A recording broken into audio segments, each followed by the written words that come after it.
DeLynn, the people have spoken, and they have mortgage questions. And we have mortgage answers.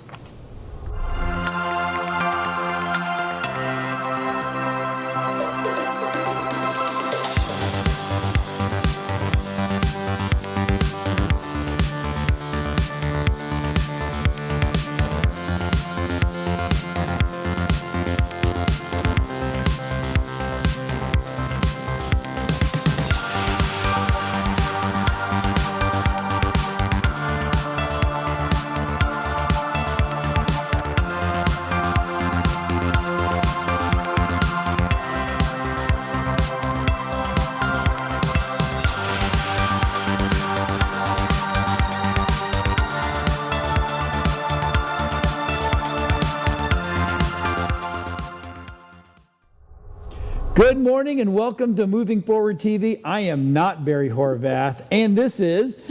Good morning, I am DeLynn Gaston, and yes, this is Moving Forward TV, and I have a guest with me today who happens to be our producer and the guy I'm married to.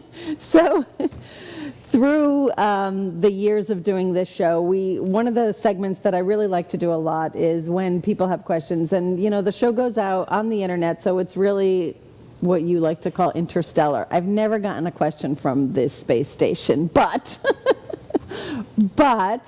the day's not over, right? That's right. It could happen today. So we get lots of questions from all over the country about, various things. And I've always liked to say, you've got mortgage questions, we've got mortgage answers. I used to actually have a sign, remember, hanging up in one of my offices, and it says, I speak mortgage.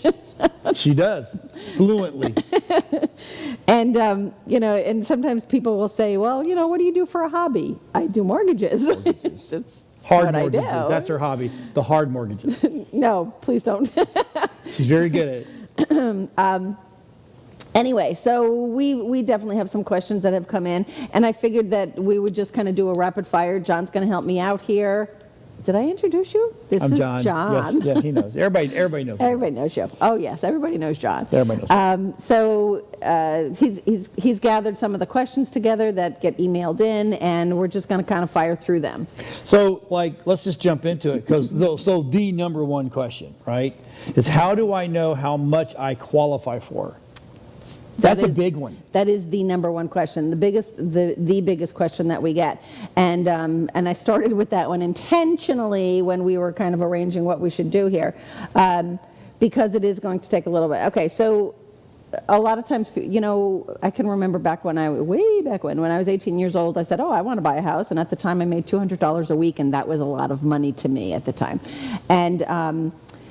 And I sat there saying, oh, I want to buy a house. And they said, oh, well, you can't. You don't make enough money. And I was like, oh, yes. Well, by the time you add up everything that you have to do, you have to put gas in your car. You have to pay your car insurance. You have to pay your electric bill. You have to pay your phone bill. You have to pay your up north. We have an oil bill that we have to pay. Things like that. So by the time you pay all of that stuff, this is what's your FICA taxes that come out, your Social Security taxes, your Medicare that comes out. All of that stuff comes out of your paycheck, right?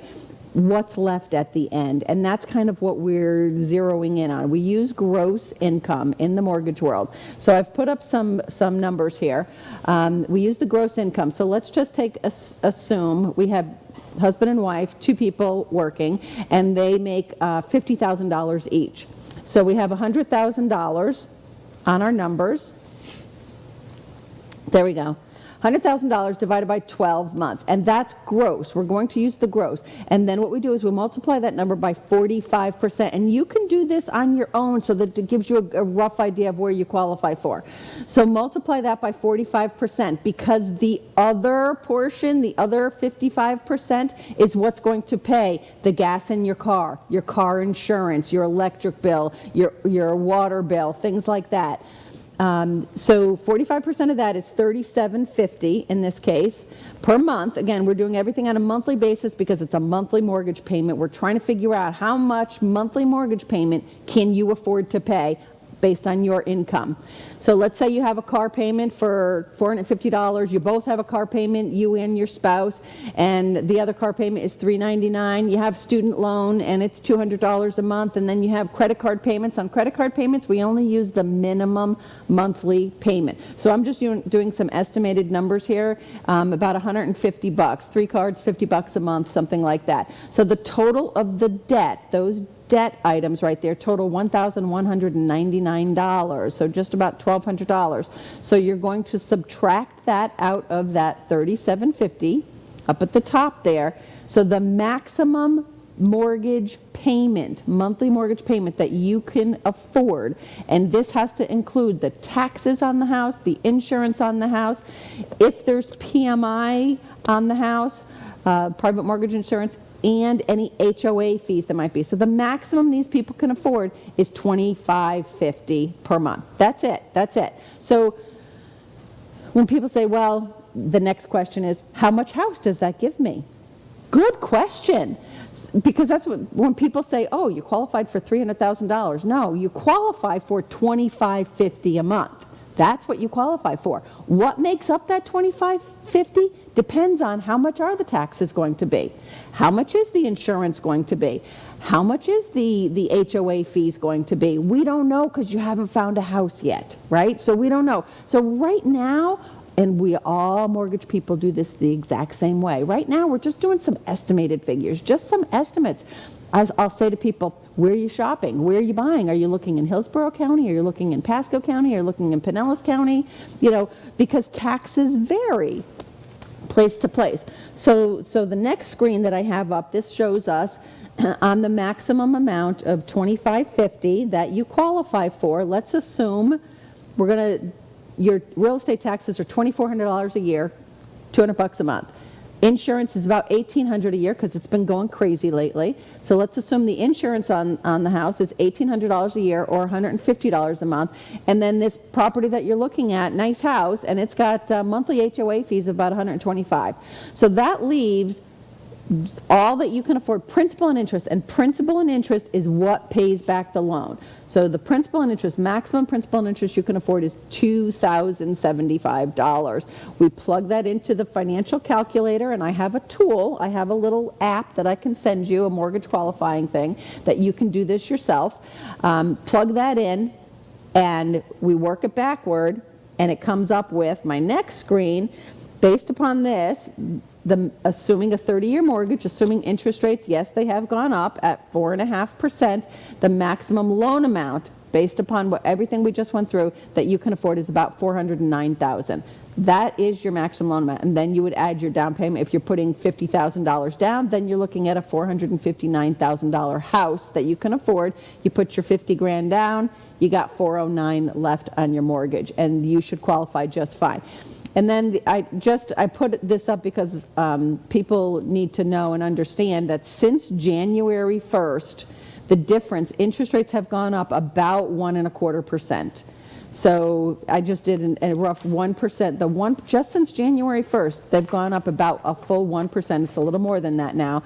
But the difference that makes, the same scenario, they would have qualified for $462,000. So because of the rise in interest rates, you just lost $52,000 in buying power. Wow. What does that mean? Buy now, because the rates are still going up. Don't wait. Don't sit on the fence. This isn't a bubble. This is not going to change. This is where it is. Get it. Well, you can get it. Get it. Right. Get it. Do it now. Was that good? That actually made sense to me. Good. Of course, it all makes sense. Good. That's what I try and do.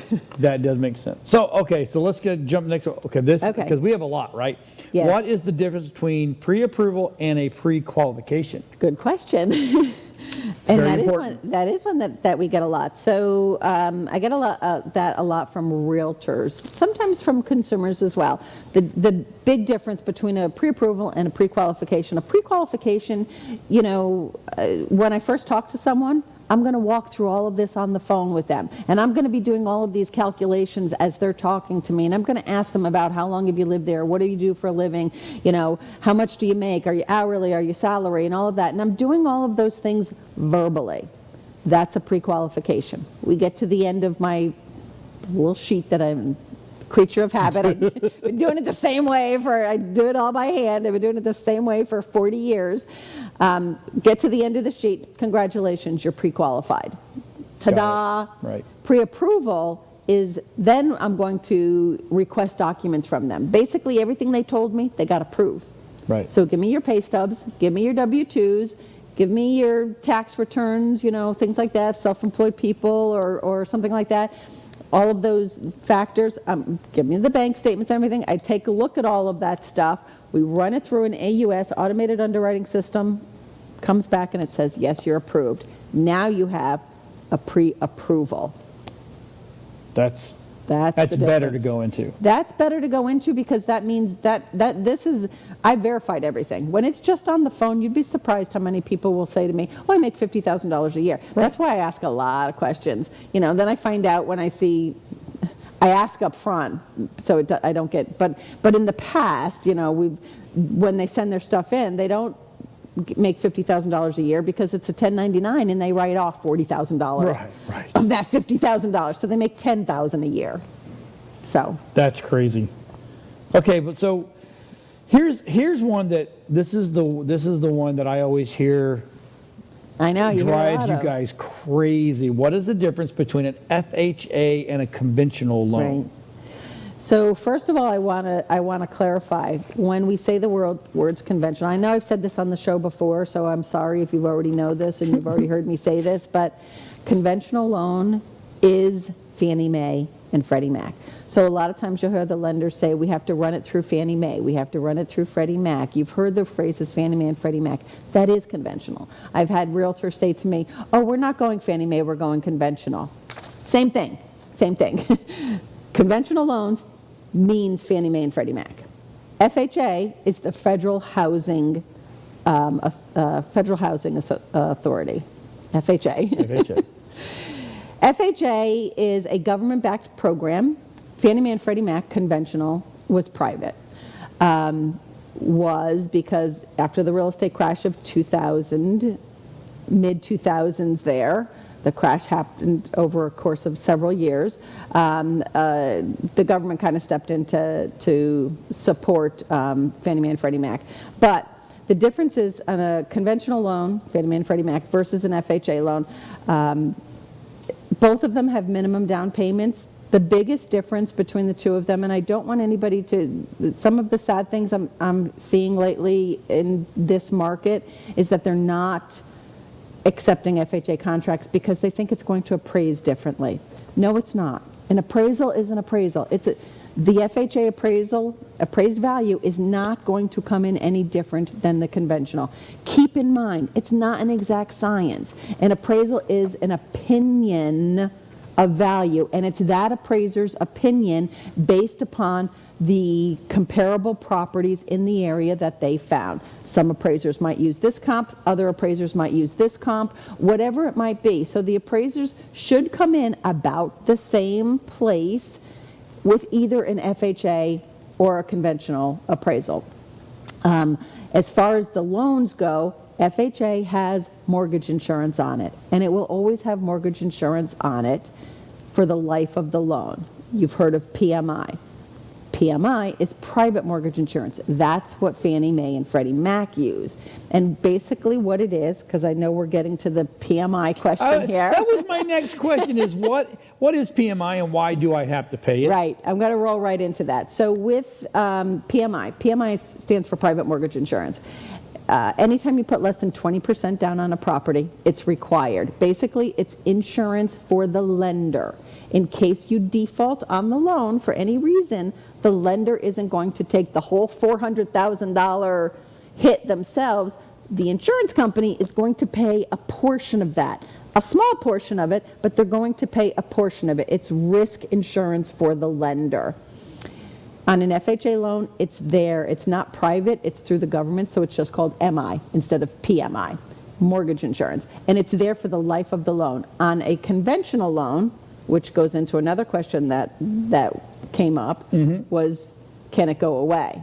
Yeah, because that was my, is it true that PMI goes away after 2 years? Yes, and that used to be the case. It would go away after 2 years. It doesn't anymore. Here's where it goes away. It goes away once the loan to value, which is the value of the house versus what is the loan amount, reaches 78%. Lenders will go by based on what you pay for the house. So let's say you put 10% down. Right. When you bought the house. You didn't put 20% down. If you put 20% down, you don't have PMI at all. But you put 10% down. So it's going to be a percentage. So you have a 90% loan, right? LTV. 10% LTV. LTV. I've heard words. I know these acronyms. LTV, loan to value. You put 10% into the transaction. The lender put 90% into the transaction, right? Mm-hmm. To make up the full purchase price. Right. That 90%, a portion of that, the PMI company is insuring, basically, for the lender.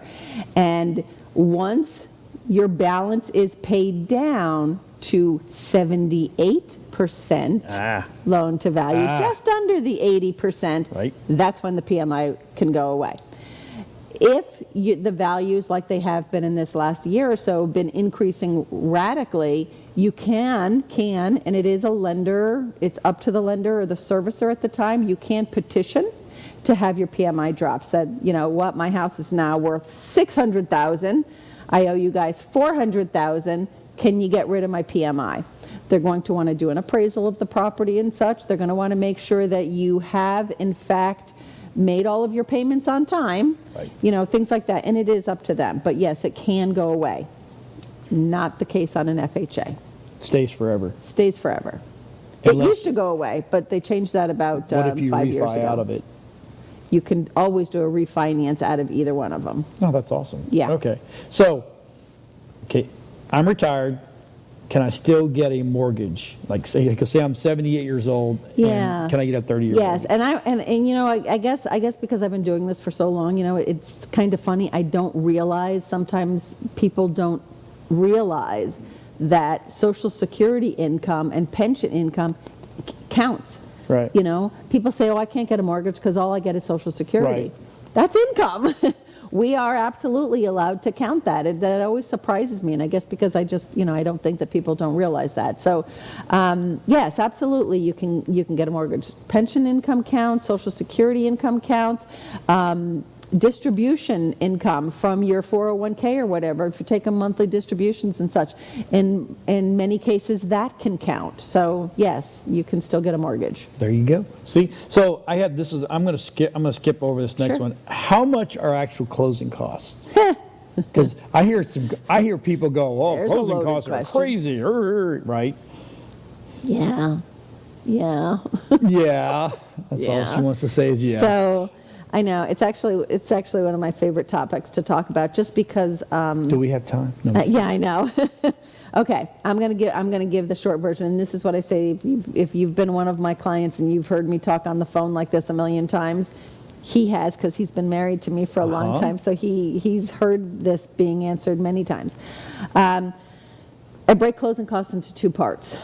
So part one of closing costs, and basically what it is, just keep in mind you have your down payment. You're putting 10% down on a $400,000 house. You're putting $40,000 down. On top of your $40,000, you also have closing costs. What are closing costs? That's all the people. So part one, breaking it into two parts. Part one of closing costs, that's all the people involved. So there's a whole bunch of people that have to do their job in order to make this whole thing happen. Right. You have underwriters, you have processors, you have surveyors, you have title companies, you have title insurers. The state of Florida charges, in Florida and in some other states, they charge dock stamps tax, intangible tax. There's title insurance policies, recording the documents in the county clerk's office. They charge for that. So there's all these crazy little fees, and there's lots of them. There's like 15 of them or something that have to be paid. Nothing outrageous in there, but there's definitely a lot of them, and they add up really, really quickly. And it depends. Some of them are based on loan size. Are you borrowing $100,000 or are you borrowing $400,000? Your closing costs are going to differ, your hard costs, because some of those hard costs are the same no matter what. Appraisal fee is one thing. It doesn't make a difference if they're appraising, a $120,000 condo or if they're appraising a, $450,000 house. The appraisal fee is the appraisal fee in some cases. But in other parts of the closing costs, it's based on how much are you borrowing. So that's your first chunk of closing costs. Keep in mind that could, again, be anywhere from, let's say, $4,500 to $6,500. I'm just using some round numbers. Please don't say, you said. Rough estimates, somewhere between there. That's your hard cost. That's all the people that are involved. Part 2 of closing costs. This is called your escrows. And this is a savings account for you. This is your homeowner's insurance on the house, and this is your real estate taxes on the house. We're going to collect enough to be able to pay those things for you most of the time. Those are included with your payment. So we have to make sure that we take care of getting those things paid so that it's all included in your mortgage payment, so that next year when you get your insurance bill, we already got it taken care of for you. We got the money. Nice. Next year when you get your real estate tax bill, we already got the money. It's already taken care of. Especially real estate taxes. I say to people, do you really want a big tax bill right before Christmas? Because in the state of Florida, every state is different, but in the state of Florida, it's due in the month of November, everybody's taxes. Yeah. I don't want to get like a $3,000 tax bill right before Christmas. Does that get paid automatically? Gets paid automatically. Never have to Got worry your about it. servicing department. You never have to worry about it. Okay. Yep. So this is a word that I hear all the time, points. What are points? Right. So that's something that's starting to come up. In the way back when, I told you I've been doing this 40 years. So way back when, it used to be something that we used to offer to people all the time. The way I like to describe it is, but since we've been over the last several years in a declining rate environment, it hasn't been that big of a deal. But now that the rates are starting to go up, it's something that I'm starting to offer to people again, and a lot of lenders are. So points are basically the way to buy down your interest rate. Okay. So I like describing it. You go to the Cadillac dealership and you're going to buy a Cadillac. Are you going to get the base model, or you want all the soups? Super ride. Yeah, you want to soup it up and, get all the bells and whistles and the heated seats and the heated steering wheel and all that stuff. The more add-ons you get to make it better, it costs you more, right? Correct. Okay, so it's going to cost you more money. That's points. So to get the lowest possible rate, you're going to have to pay to get that. You buy down your interest rate. 1 point, just so that you know, again, if you're looking to consider doing this, 1 point is equal to 1% of the loan amount. So if you're borrowing $400,000, 1 point is $4,000. 2 points is $8,000. That is over and above. It's added, it's paid at the closing, and it's added into the closing costs. Oh, wow. Okay, so that's a good thing. So I jumped over this a while ago, but the person wrote in, I am divorced and receive alimony and child support. Does that count? Right. Yes. That's definitely another question that we get. So and it's a little tricky on that. Alimony and child support count as long as there is a 3-year continuance. A couple of different things. One, there has to be a 3-year continuance. So if the child you're receiving child support on is 15 years old, it gets a little sticky because they're turning 18 sometime in the next 3 years. Right. They're turning 18 years old. Most, not all, but most divorce decrees, settlement agreements, and child support agreements will state that the child support ends when the child turns 18 or once they have completed secondary school. So once they graduate high school, in some cases they say if they go to secondary, well, if the child is, 14, we as a lender, we're not sure if they're going to go to college. How do we know what that kid's grades look like? Absolutely. So for the most part, we're going to say at 18 years old, so we can't count it unless it has a 3-year continuance. Obviously, if the child is, 10 or something, yeah, got plenty of time, we can count that. But, be prepared to come up with a whole lot of paperwork. We need the divorce decree, the actual signed by the judge divorce decree. We need the settlement agreement showing all pages of that. We need the child support agreement, all pages of that. Any additions or changes that were done. Maybe you got divorced when the child was 2, then when they were 10 you went back and modified it or whatever. All changes to that. We need all of the paperwork, as well as if the person has been paying you, we need 12 months proof that you have been receiving this. Now, a lot of times it goes right through the court and right through people will get a printout from the state, which is fantastic. That's the best way of doing it. If the person is actually writing a check for you every week, get 12 checks. 12 checks. We have to be able to prove that you're actually receiving it.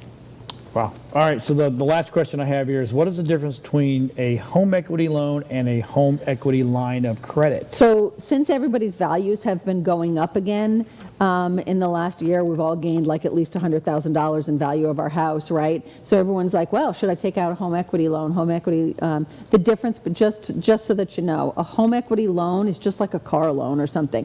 First of all, both of those, home equity line of credit and a home equity loan, they are all second mortgages. They are all attached to the property. You got your first mortgage, your mortgage right there in place, and this goes in just like at Disney. They're second in line to take your house if you don't make the payments.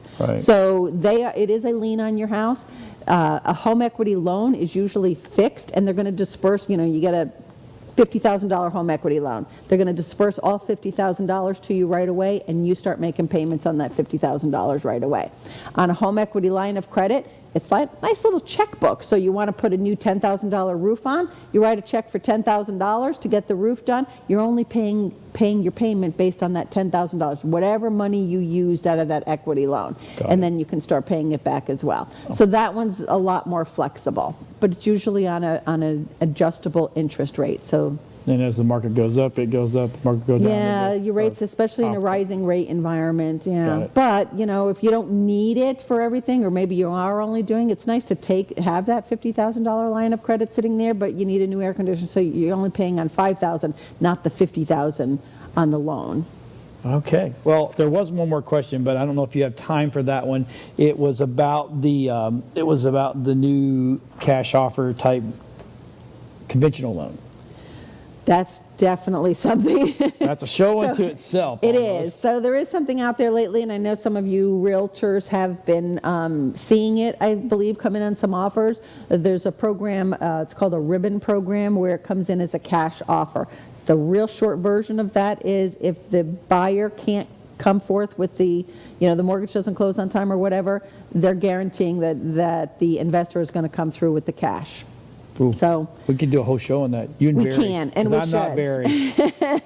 We can, and we should do a whole show on that. It's something new. Well, you know what? And the other thing that I just wanted to mention really quickly, if I can, that we have, most of the time we don't lock in an interest rate, because that's the big thing right now, the fear. We don't lock in an interest rate until you have a house. We have a new program, Shop and Lock. We can lock you now while you're still shopping for a loan. So you don't have to worry about the rates going up. Give us a call anytime. We are Today and Every Day. Hey, we're Moving Forward TV. Thanks for watching, everybody. See you next week.